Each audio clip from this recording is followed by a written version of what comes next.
Они почти не знают, что такое пробки или соседи снизу, зато прекрасно знают свое дело и никогда не уедут из родного большого СРДК. Но на день-то можно. Гайфудиновы, вы готовы?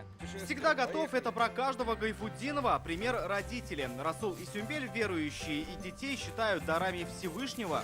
В первый раз он одарил их 10 лет назад, когда родилась Ясина, самая старшая, с детства любительница зверушек. Все животные – это братья наши меньшие.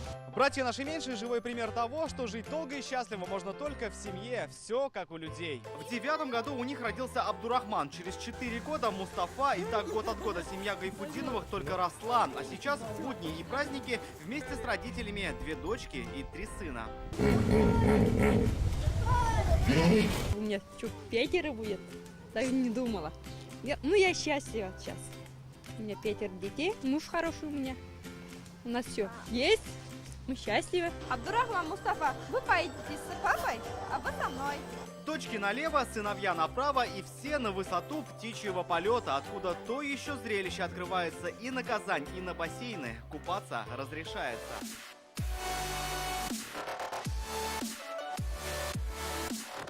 Брызги воды, бурные потоки в начале осени. Видеть такое — это словно оказаться в сказке.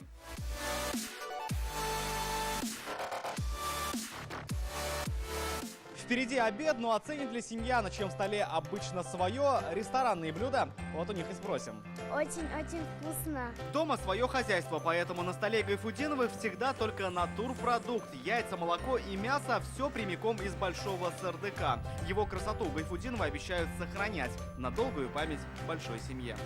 Что, доченька, разобралась? Рамиль Шайдуллин, Игорь Романов, ТНВ, Казань.